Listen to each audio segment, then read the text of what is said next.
ثانيه بضيوفنا الكرام، وان شاء الله نبداو الاعمال تاع اليوم الثاني. Donc on va commencer les travaux de la deuxième journée de notre congrès et on va commencer par la plénière en structure qui sera présentée par le professeur Genfoud de l'université de Galma toujours, et qui va nous parler de la modélisation multi-échelle dans la méthode des éléments finis.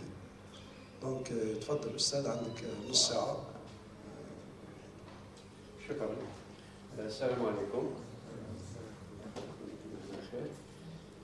Donc mon intervention, c'est une vulgarisation dans la modélisation multi-échelle, donc multi-scale, que ce soit dans la méthode des éléments finis ou bien en utilisant la méthode des éléments discrets. Bon, c'est quoi? Donc, dans le fonctionnement des ouvrages industriels ou bien des ouvrages aériens, on se perpose des effets physiques, multiphysiques, que ce soit en mécanique des solides, le problème donc, de la chaleur température ou bien mécanique des fluides. Mais ces constructions ou bien ces fonctionnements d'ouvrages industriels, ils ont des échelles très distinctes. Donc en allant du macroscopique vers le nanométrique.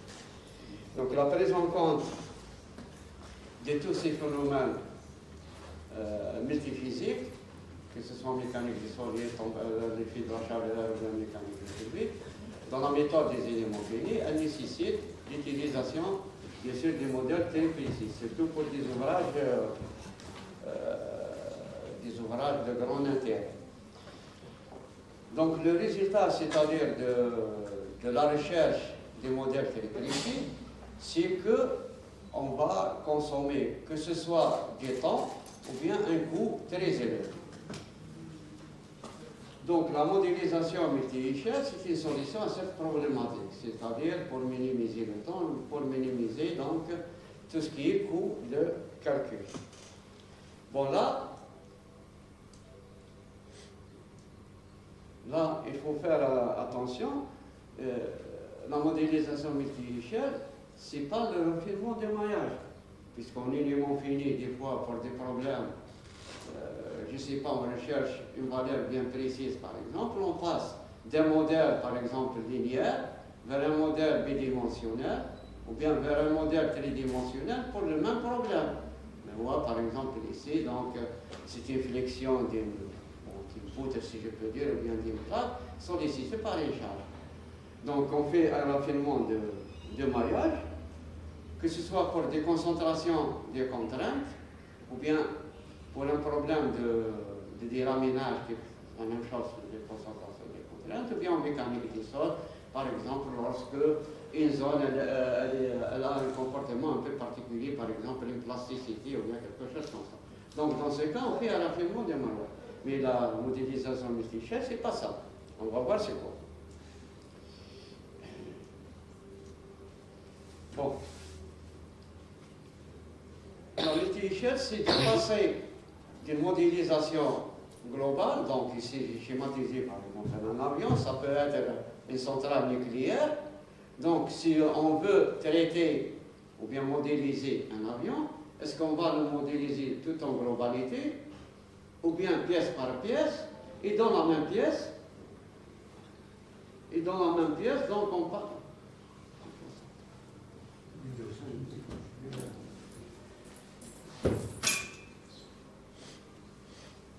Et dans la même pièce elle-même, donc on passe d'un modèle à un autre, c'est-à-dire si je prends l'aile ici de l'avion, donc il est composé lui aussi de plusieurs donc, des petites pièces. Donc c'est quoi la modélisation multi-échelle par élément fini? Donc là, on va utiliser des modèles de taille et de finesse variées, allant du nano jusqu'au macro. Et cette technique, donc, elle permet de modéliser chaque phénomène à une échelle bien appropriée donc, à l'élément à modéliser. Et là, ça va coûter donc du temps. Donc on va utiliser ici, grâce à des solveurs adéquats et appropriés, c'est des solveurs, des grands solveurs. C'est bien des grands ordinateurs. Pour ce faire, donc on fait appel à des outils de modélisation et de simulation numérique, en CD numérique, et en même temps une expérimentation bien avancée pour déterminer les paramètres donc, du modèle.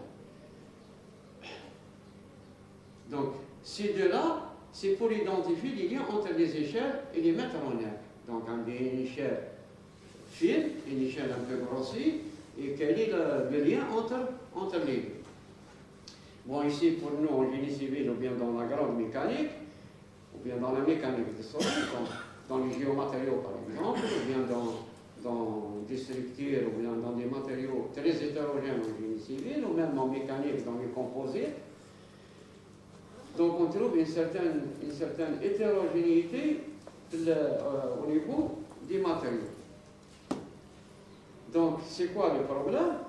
Donc, dans cette multiphysique impliquée dans le fonctionnement des ouvrages industriels, ils ont donc un comportement très varié en termes d'espace et de temps. Donc, en termes d'espace, donc on passe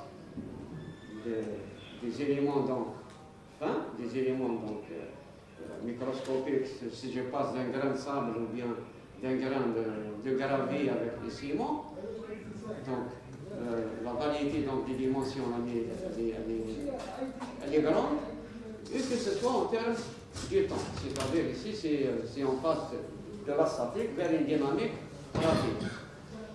Donc le modèle de comportement des matériaux, généralement qu'on utilise en MEF, c'est un modèle global, donc il ne tient pas compte des phénomènes à l'échelle microscopique, tels que c'est lié donc généralement l'échelle microscopique il est lié donc à la microstructure des matériaux, que ce soit en composite, il y a des fibres, il y a de la matrice, il y a etc.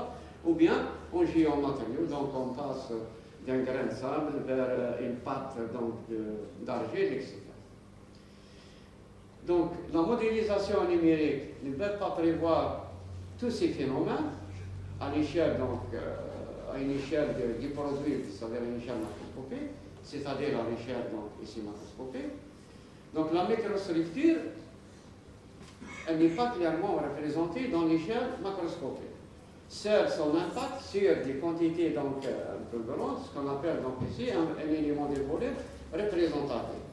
Donc sinon, donc l'effet de l'échelle microscopique sur le macroscope. Donc généralement pour nous en mécanique des solides, bien sûr, on travaille en mécanique des milieux continus. Donc les contraintes et les déformations sont représentées par des modèles de comportement simples, si je peux dire. Donc l'élasticité, la plasticité, la viscoélasticité, ou bien un modèle d'endommagement. Mais le domaine de validité de cette mécanique des milieux continus, elle n'est pas valide et elle n'est pas valide dans certaines approches et dans certaines échelles. Donc, avec la mécanique des milieux continus, il est impossible de modéliser de manière appropriée les phénomènes microscopiques, donc grâce à une relation de comportement macroscopique, que ce soit ici élasticité, plasticité ou bien dans l'endommagement. Le pourquoi? Car ces modèles microscopiques sont très localisés. C'est des bandes de cisaillement, que ce soit des déformations diffuses ou bien des déformations localisées. Donc ils sont localisés et dépendent de la microstructure du matériau, que le comportement global ne tient pas compte. C'est toujours quel est le problème. Donc, dans les géomatériaux ou bien dans les matériaux composites, et les matériaux composites ont plusieurs modes de dégradation qui sont liés aux contraintes et aux déformations. Bon, ici, le composite, là, c'est un sol, après sécheresse. L'état de contrainte qui est responsable de la dégradation, dépendant des concentrations de contraintes liées à l'arrangement des différents composants des géomatériaux. Donc, il tient compte de cet arrangement. Et là, donc, c'est une localisation des déformations, ou bien l'endommagement des petites fissures, ou bien une concentration des déformations. Si je prends par exemple un glissement du terrain, donc il est clair, ici, donc, du point de vue comportement global, que ça se passe quelque chose à l'intérieur du sol ici. Mais on voit ces conséquences seulement, on voit le résultat. Mais qu'est-ce qui se passe à l'intérieur? Donc c'est la modélisation microscopique l'état inédit. Donc la prise en compte, bien la prise en considération de ces phénomènes nécessite une représentation très nette et une modélisation à une échelle suffisamment fine et adéquate. Donc on ne peut pas ici avoir sur un modèle grossier ou bien un modèle macroscopique. Bon, la même chose ici pour la méthode des éléments cliniques. Pour représenter la géométrie et la cinématique correspondante, en modélisant dans un milieu, par exemple, par la MER, il nécessite l'utilisation d'un maillage extrêmement fin. Donc, qui va coûter, donc, du point de vue temps de calcul et du point de vue coût. Donc, ici, donc, le problème, c'est qu'en méthode des éléments finis, le système d'équation devient très grand. Pour un glissement, par exemple, de tout à l'heure, ça va être, je ne sais pas, des millions d'équations, ou bien la taille de la matrice globale à la fin, ça devient très grand. Si l'on contente donc d'émailler avec une précision microscopique toute une pièce macroscopique, c'est-à-dire ce glissement terrain, si on maille les grains de sable, l'argile, etc., ça va coûter les yeux de la tête.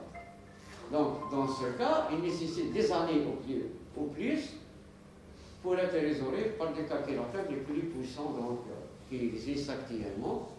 Donc, là, c'est une échelle dans les supercalculateurs existants actuellement.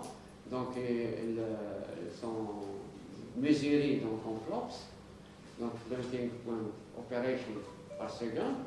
Donc, c'est, par exemple, là, c'est 400, je ne sais pas combien, 400 pétaflops, c'est-à-dire c'est 10 puissance 15 dans une seconde, et opération dans une seconde flottante, avec virgule. Donc, dans ce cas, ce qui rend l'analyse de ces structures, si je peux dire, ou bien de ces, je sais pas, de ces trucs industriels, donc, elle devient une analyse impossible pour avoir un résultat immédiat. Donc la solution, c'est quoi? Le questionnement, c'est mentionné tout à l'heure. C'est bien lorsqu'on veut modéliser le comportement d'une structure complexe, bon, tel qu'un gratte-ciel, bien un barrage, bien un avion, bien une centrale nucléaire. Donc il est impossible de réaliser une telle modélisation en utilisant un modèle de ces structures. Bon, si on veut descendre pièce par pièce, ou bien boulon par boulon, ou bien grain par grain, donc ça devient impossible.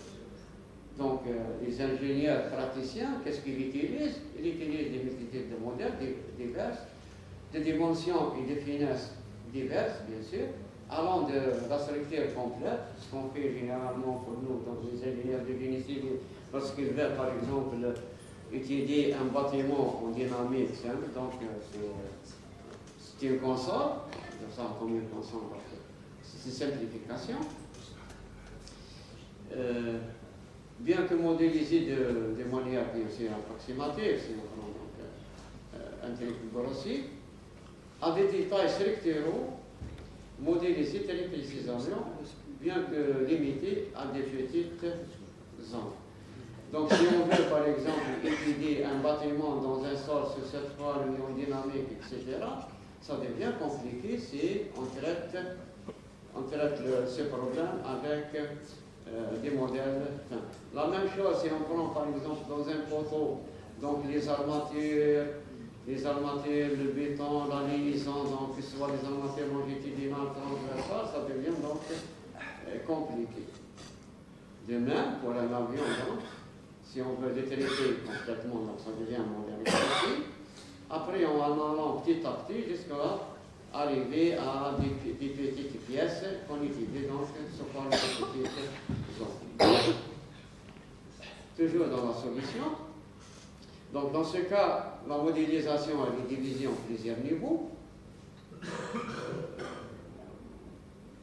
Au moins chaque niveau représente une échelle distincte de l'autre. Donc pour cela, les ingénieurs ou bien les modélisateurs, ils utilisent des approches soit en allant du grossi vers le fin, ou bien du fin vers le grossi. Donc les approches, ce qu'on appelle descendantes, ils modélisent le comportement global de la structure et utilisent les résultats pour délimiter les conditions limites et les appliquer sur des niveaux inférieurs. Donc ici on commence par le grossi et on allait vers des zones fines ou bien un niveau inférieur. D'autres, donc, ils utilisent le contraire, ils utilisent donc des modélisations fines pour monter vers ce qui est comportement grossier donc, de l'ouvrage. Le principe, c'est quoi? C'est reproduire chaque phénomène à l'échelle la plus adéquate. Donc ici, nous avons plusieurs phénomènes et chacun doit être modélisé à l'échelle qui lui convient. Bon. Cela, donc ce questionnement, mais ce principe, implique deux objectifs principaux. Donc, la modélisation multi. Le premier point qui est le cœur de la modélisation multi-échelle, c'est comment faire une distinction entre les échelles de modélisation. Donc, je ne suis pas un central nucléaire, donc pour moi, je vais faire la distinction entre les échelles de toutes les composantes donc, de la centrale nucléaire. Le deuxième principe, bien sûr que ce soit le modèle macro ou bien le modèle fin, donc ils sont liés. Au moment du résultat, on doit y avoir le même résultat, si je peux dire, ou bien la modélisation des dépendances, des connexions existantes entre ces distinctes échelles, on doit définir ou bien trouver des dépendances entre eux. Donc, que ce soit entre l'échelle inférieure ou bien l'échelle supérieure. Donc il y a entre les deux, puisque la même physique, il y a entre les deux des dépendances. Donc le point principal, c'est la distinction entre les échelles de modélisation. Donc le point suivant, bien sûr, c'est le point là, c'est la distinction des différentes échelles dans une modélisation multi-échelle, c'est le cas. Donc le modèle multi-échelle, il va être composé de plusieurs échelles, au moins une échelle pour chaque modèle. Cela s'applique à la fois au modèle produit ou bien à son environnement, c'est-à-dire les conditions aux limites. Pour différencier des échelles, on utilisera, bien sûr, deux modèles. Donc là, il faut faire attention. Si j'ai par exemple ici dans les matériaux composés, donc une composition des matériaux composés, donc ici, c'est un composant, si je peux dire, un matériau composé. Donc là, je dois passer d'une échelle grossie vers une échelle réduite. Donc là, elle va être donc elle représente ici un VER de ce composé, donc le matériau composé. La même chose ici, si j'ai une plaque, donc ici 707 électrons, donc c'est cet élément-là. Et là, il faut faire attention. Des fois, ce que j'appelle donc une échelle fine, ça devient une échelle grossie pour une autre échelle. Si je prends par exemple ce qui peut être là, un matériau composé, donc elle est macroscopique ici, elle est composée, elle aussi, de plusieurs éléments, si je peux dire. Donc elle est là, donc elle est composée, donc, je ne sais pas, des fils, etc., une matrice. Donc le fil lui-même, ça devient donc un modèle grossi pour les composantes entières. Donc là, c'est que si je regarde ici, bon, ça peut être microscopique ici, ça devient donc, ou bien mésoscopique, ça devient donc microscopique. Donc là, il faut passer d'une échelle à une autre. Si je prends par exemple le cas d'un glissement terrain, ou bien dans la mécanique des sols, donc là, c'est une modélisation expérimentale d'un talus à son échelle donc réelle. Donc là, pour l'étudier, on doit passer par des expériences macroscopiques, donc, que ce soit l'essai périaxial ou bien Allemands. Donc tout ça, c'est macroscopiquement. Mais lui-même, donc ce modèle-là, réel ici en élément fini, si je peux dire. Donc ici, si je prends une petite zone, je dois trouver les paramètres pour permettre d'étudier ce glissement. Je dois trouver les paramètres, identifier les paramètres de modélisation sur un VER qui est représenté ici, par exemple le triaxial, pour que je puisse après caler le modèle entier. Donc là, c'est une échelle plus petite qu'ici. Donc là, au lieu d'étudier tout le talus avec des éléments finis, donc je dois raffiner le maillage de plus en plus. Là, je vais étudier seulement avec une échelle fine, le lycée triaxial seulement. Bon, ici, si on dit mettons des éléments discrets, qui est basé bien sûr sur le contact des deux boules. Donc là, ça représente une échelle très petite par rapport à ça. Une fois identifié les paramètres, je peux modéliser donc le talus lui-même avec la méthode des éléments finis, avec les paramètres, si je peux dire ici, microscopiques. Donc le produit et son environnement extérieur sont illustrés par un modèle macro, donc ici. Le but de ce modèle macro, ce n'est pas de chercher de trouver ce qui se passe au niveau donc, microscopique, si je peux dire, n'est pas de représenter les phénomènes microscopiques. Il est donc doté d'une géométrie et d'un modèle de comportement plutôt grossier ici. Bon, pour le modèle, si je peux dire, microscopique, ou bien le modèle réduit, donc pour le modèle micro, il est équipé d'une description géométrique, ici, d'un maillage et d'un modèle de comportement approfondi, puisqu'on va utiliser un VER. Et là, il ne vise pas à représenter les phénomènes macroscopiques. Donc, on va dire, c'est au niveau local. Mais s'il limite à une ou plusieurs VER, donc qu'il soit un VER là, ou bien plusieurs VER ici, donc si 10 000 boules ici, ou bien, je ne sais pas, 100 000 boules pour ce VER seulement, de petites dimensions, ce qui permet donc de maintenir des coûts raisonnables. Maintenant, si j'étudie seulement cet essai-là avec des VER, bien sûr, donc là, le coût, ça devient raisonnable. Non pas comme avant, pour traiter, par exemple, ici, le glissement des terrains, c'est compliqué de l'étudier, ce glissement du terrain, avec les dés microscopiques.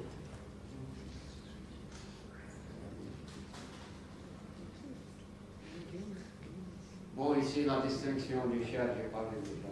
C'est ça, donc il faut faire attention. Donc, ce qui est macroscopique, donc ici, c'est mesoscale, donc, de cette zone-là. Et là, donc, ça devient, cet élément, ça devient macroscopique par rapport à ces composants. Et là, bien sûr, c'est le passage d'un truc macroscopique vers du truc microscopique.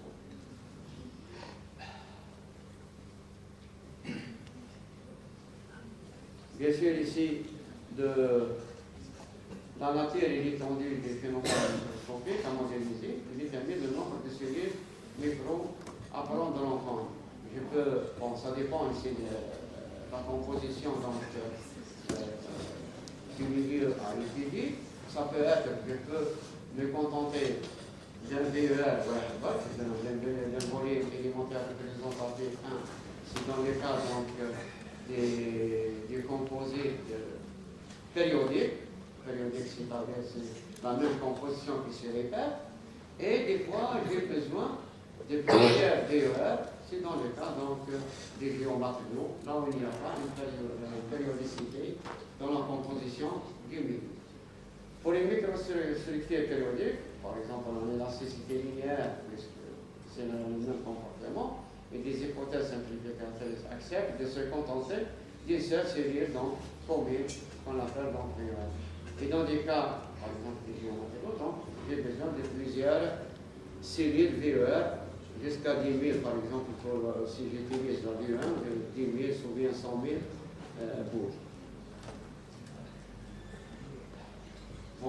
c'est comment je passe. Donc ici, pour l'étude d'un glissement du terrain, j'utilise donc des mesures sur des échantillons microscopiques. Et là, je vais l'étudier avec, par exemple, la DE1, donc qui se passe sur le contact cartésien sur les boules. Ça peut être qu'il y a une pénétration entre deux, ou bien il n'y a pas de pénétration, pour étudier donc le modèle microscopique ici qui peut être composé de plusieurs. On a la même chose ici. C'est toujours dans la distinction des différentes échelles. Dans d'autres circonstances, il est impossible d'énoncer de telles hypothèses, c'est-à-dire des périodicités des valeurs. Donc, dans le cas périodique, j'utilise seulement une seule série. Il est alors nécessaire de recouvrir une grande partie, voire le modèle du produit en entier. Donc ici, pour la cellule, bien sûr, micro. Ce qui pourrait entraîner l'utilisation de plusieurs milliers de cellules, 10 000 par exemple, boules, etc. Donc la simulation dans ce cas nécessite alors une grande quantité de calcul, mais qui n'est pas comparable avec la quantité de calcul pour le modèle macro. Bien sûr, ici dans ce cas, on peut faire le calcul parallèle. Donc ici, un exemple de maillage en élément fini pour la représentation exacte de la microstructure d'un matériau poreux, donc le nombre d'éléments qui existent. Donc ce qui est là, c'est limité, et là, donc c'est divisé. Donc c'est pas si diminué, ce n'est pas donc divisé. Donc on utilise des calculateurs avec un nombre de processeurs élevés. Et on répartit bien sûr le travail entre ces processeurs-là grâce au découpage en cellules micro. Ce qui réduit ici la durée du calcul. Il est inévitable donc dans ce cas que des investissements importants soient nécessaires, en particulier dans le secteur de la recherche et de l'industrie. Donc ici, le calcul parallèle. Je parle ici du calcul parallèle.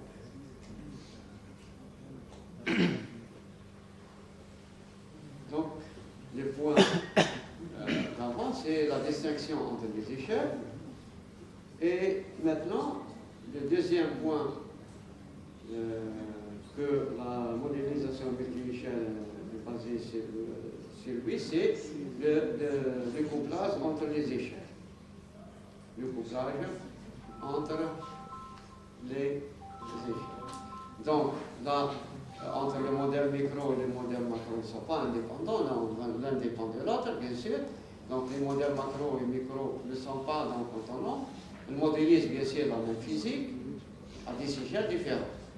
Donc, c'est l'échelle qui est différente, mais c'est la même physique, que ce soit mécanique des solides, mécanique des sols, hydraulique, etc.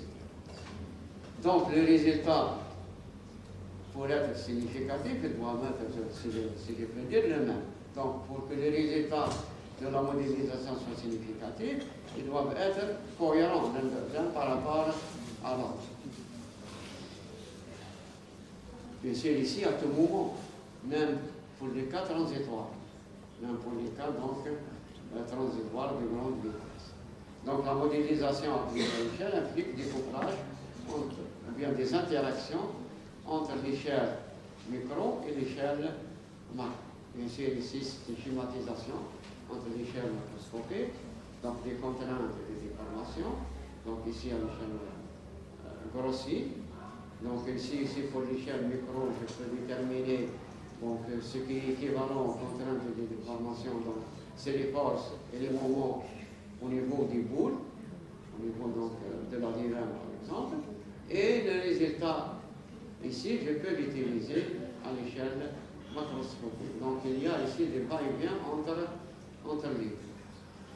Bien sûr, ici, on utilise à l'échelle microscopique des lois qui sont liées donc, à cette échelle-là, c'est des lois de contact, pour déterminer que ce soit les déplacements et les rotations. Et ces lois de contact Donc c'est elles qui vont donc commander les lois de comportement au niveau global pour déterminer tout ce qui est déformation. Donc il y a à chaque fois des va-et-vient entre les deux échelles. Donc là c'est pour l'input aussi. Là c'est le point pour les conditions aux limites entre les échelles micro et les échelles donc, macro, je pense. Là, je dois avoir ces conditions aux limites qui sont donc au niveau micro doivent être les mêmes au niveau donc, des déplacements donc, au niveau global.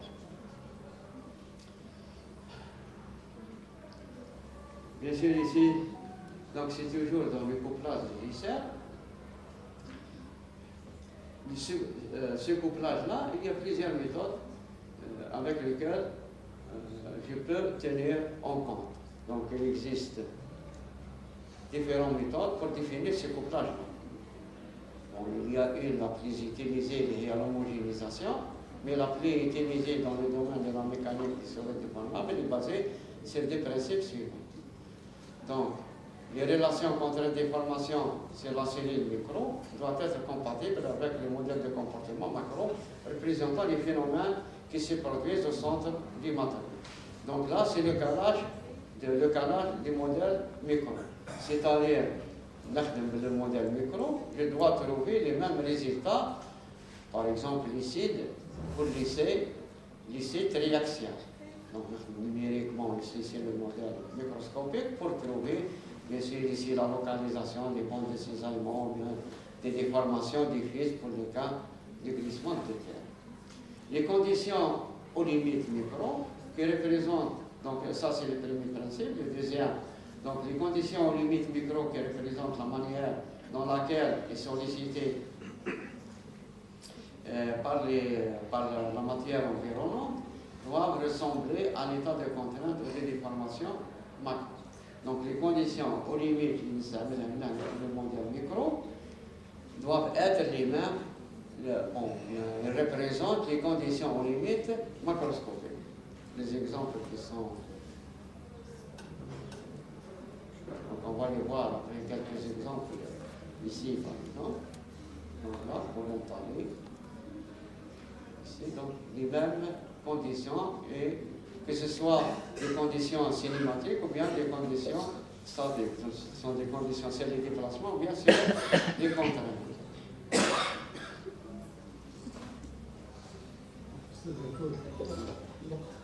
Voilà, c'est un couplage de déchets. Il y a des choses qui sont intéressantes. Bon, ici c'est le couplage entre une échelle macroscopique et une cellule, puisqu'ici c'est une seule cellule qui est la périodicité.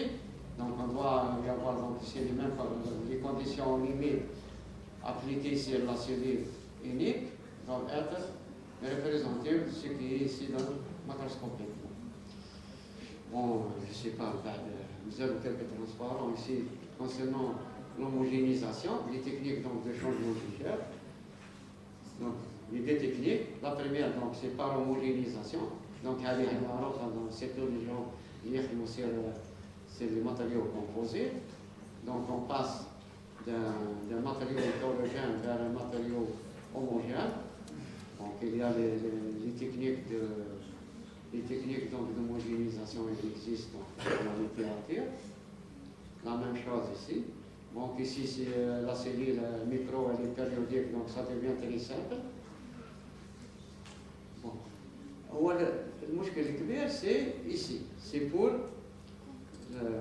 la représentation des conditions aux limites entre le modèle donc, macroscopique et le modèle microscopique, comme ici, ça devient qui fait représenter donc un échantillon du sol, dans le sol, sur une cellule donc, microscopique, et je tiens compte des résultats qui se passent au niveau macroscopique. L'imposition des conditions limites, elle est un peu aussi ce point-là, l'effet aller-retour entre tout ce qui est microscopique et tout ce qui est donc macroscopique. Je passe.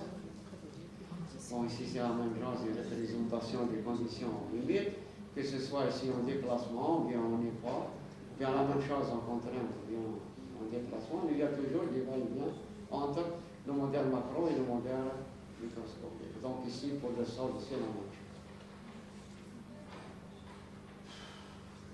Toujours pour l'imposition des conditions limites, puisque les conditions limites macroscopiques, c'est une moyenne. C'est une moyenne. Donc il y a toujours un résidu entre les déplacements, par exemple, microscopiques et les conditions macroscopiques. Mais le problème, comment déterminer ce résidu en déplacement, c'est une question qui est posée. Et bien sûr, il y a le domaine un résidu qui peut déterminer le résidu. Ce résidu il doit tendre vers zéro, entre les deux modèles.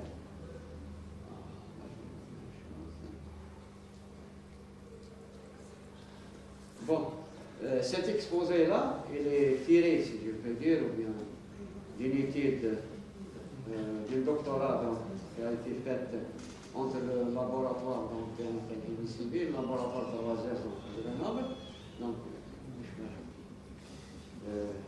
des doctorants de l'EIM. Elle a travaillé donc, sur le glissement de terrain en séisme en utilisant des DER. Donc, on peut voir sa modélisation du point vérifié par la méthode des éléments discrets. Il y a aussi des ouvrages très intéressants ici pour la modélisation multi-échelle et avec donc, le référencé, il y a donc pour les gens qui ont un problème en langue. C'est Introduction à la modélisation multi-échelle de Youssef Al-Nabi. Là, donc, l'ouvrage aussi est très intéressant. Donc là, c'est un couplage entre la FEM et le DEM, modélisation multi-échelle, FEM et DEM, des géométries. Bien sûr, l'exposé, donc la majorité est là, et quelques figures qui se trouvent donc, ou bien sur le net. Merci.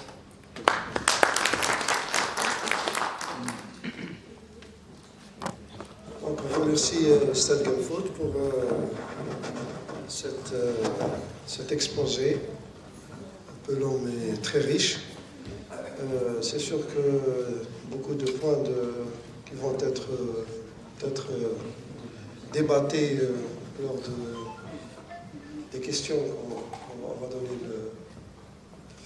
Donc, s'il y a des questions dans l'audience, on va peut-être 10 minutes de... Oui, Stade Boutelja. C'est une question par rapport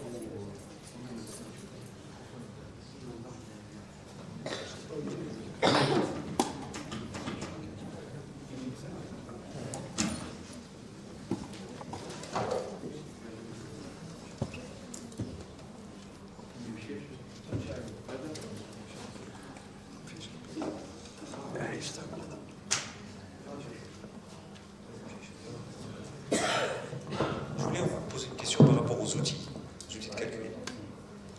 Les outils de calcul, éléments finis, éléments discrets. Quels sont les outils de calcul disponibles? Et discrets. Les plus pertinents.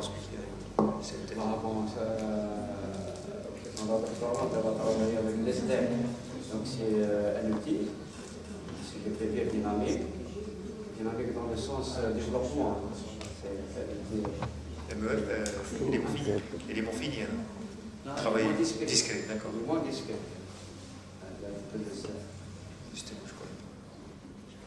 C'est un outil qui appartient au laboratoire H3S. Quel d'autre? Je connais la PFC. PFC. Il est au 7e version. Ce qui dit c'est le plus efficace et le plus efficace. Le PFC, c'est un outil, c'est un outil de calcul, c'est une boîte noire. Par contre, le ZEC est pas très étudié du modèle. On a fait des épaules, ça peut être le modèle Lolo ou d'autres modèles personnels. Donc il est dynamique, c'est pour ça que je dis il est dynamique. Tu peux rajouter ou l'interpréter. Sinon, le PFC, tout ce qui est CDD, le PFC Tawadi, le PFC Lodé dans le plan, c'est pour des problèmes. Le Tawadi, c'est pour. Bon, je pense aussi qu'il y a des outils à voir pour le discuter.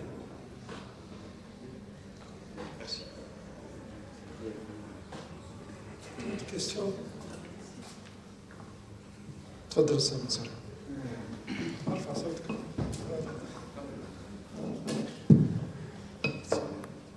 وين راهم يوتيليزي لي calculs très poussés qui consomment beaucoup de temps et coûtent très cher. Moi, je connais par exemple في فرنسا عندهم لو ديبو تاع لي ديشي نوكليير. لارجيل كونفلور تحبوا يعرفوا الكومبورتمون تاعها اكزاكتومون.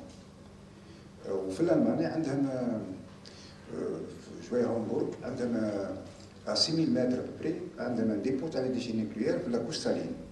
ويخافوا كنت تبدل الجراديون تومبيراتور يطلع له نيوكلييد ويوصل لنا بالفوق. ثاني حاجه احنا عندنا في الهيدروليك ابوبري يعني ماشي حوايج بوسي كيما هادو مي لا سيميليتود سيتادير الموديل ريدوي.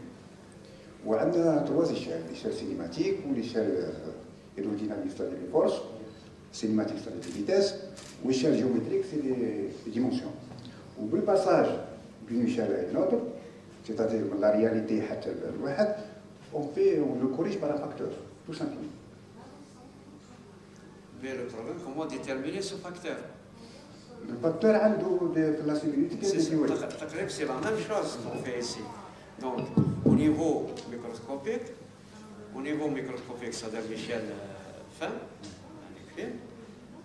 déterminer les paramètres.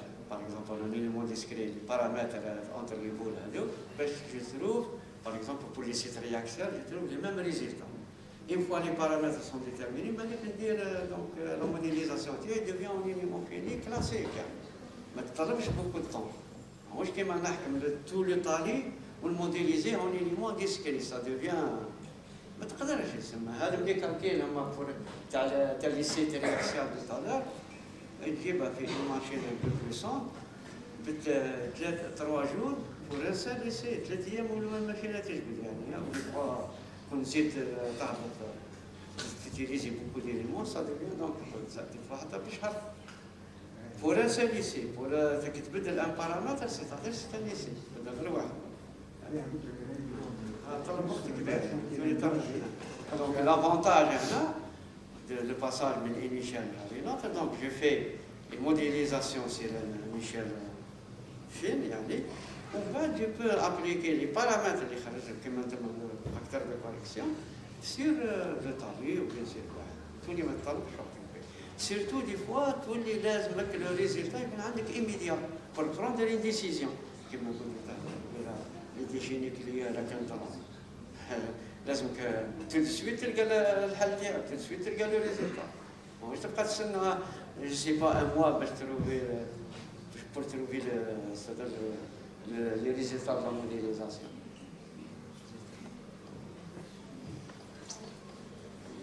تفضل صراحه.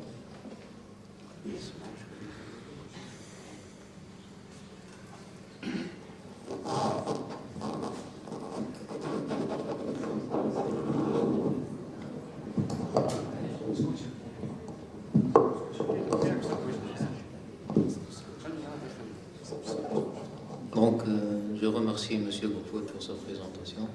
Donc, riche des informations sur cette, je pense, nouvelle méthode, la méthode multicouche des élémentaires.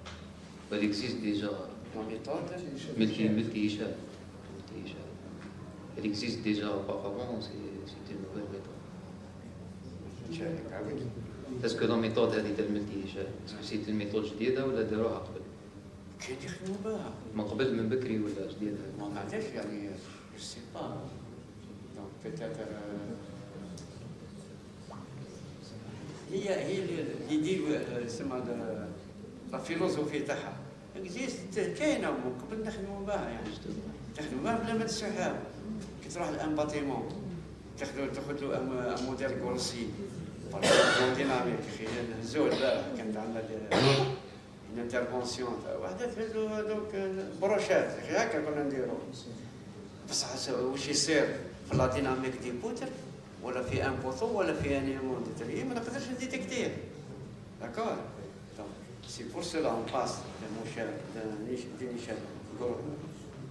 d'une échelle grossière et je passe vers des petites échelles حتى الناس تحت خلاص. Donc je passe de l'échelle تاع l'ouvrage من بعد نروح الانبوت par exemple dans charbon ونروح la liaison للبولون والبولون il se construit des filetages etc. donc je passe une échelle l'idée elle-même هي كاينه mais numériquement ما عندهاش يعني بزاف قبل 50 سنه.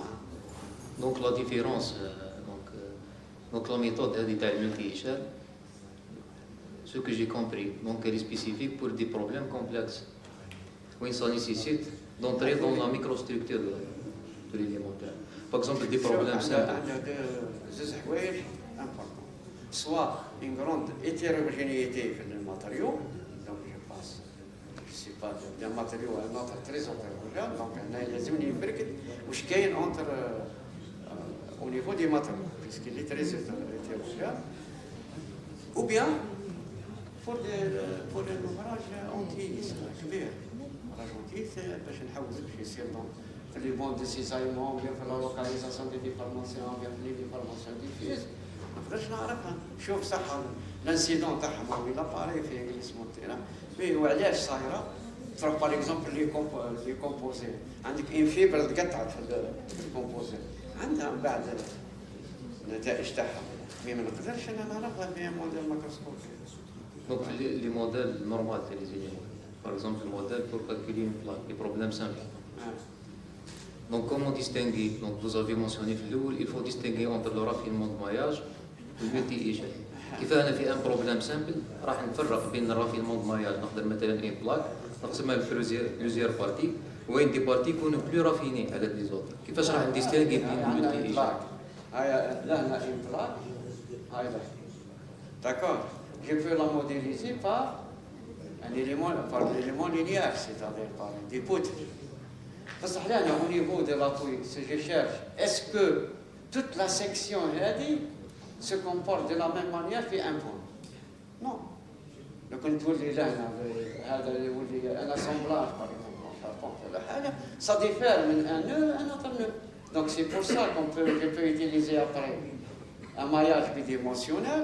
Donc le nœud là في le coin ماهوش نفس le nœud اللي في النص. Ça diffère ماهوش نفس الشيء le comportement ديالو. Si je, par exemple, si je cherche les résultats bien raffinés, je peux utiliser ici donc un maillage tridimensionnel. Donc le point ici en haut ne se comporte pas comme le point en bas. Ici donc, le modèle tridimensionnel, كامل les nœuds كل qui se trouve ici ولاو جاوا في نقطة واحدة، في عقدة واحدة. comportement تاعها في عقدة واحدة. D'accord. Donc là, je dois faire, je passe d'un modèle par exemple unidimensionnel vers bidimensionnel ou bien vers tridimensionnel, avec bien sûr là c'est un raffinement de maillage si je peux dire. D'accord. Ou bien, il y a des concentrations, des contraintes ici. Je dois faire un raffinement de maillage, que ce soit ici donc pour les matériaux composés, ou là, وانت تولي عندنا ليفور قوي تولي عندنا دونك سا شونج لو كومبورتمون يتبدل من الاستيك vers plasticité je dois aussi faire un raffinement de maillage. Donc là c'est le raffinement de maillage. C'est la même chose comme le raffinement. Dans les cas tout simple. Le raffinement de maillage le raffinement de maillage مش راح يروح عند ديجري ليبرتي بزاف مش راح يطلع كلمه سوا مش راح يطلع كيما في الملتي ايشال. D'accord. Merci. Je pense qu'on va s'arrêter là donc, pour cette plénière. On remercie encore Stade Kemfoud et on va donner la parole au Stade Larouar qui va nous parler dans le domaine du géotechnique. Donc l'expérimentation et la vulgarisation des concepts modèles réduits, sol macroporeux et sol non saturé.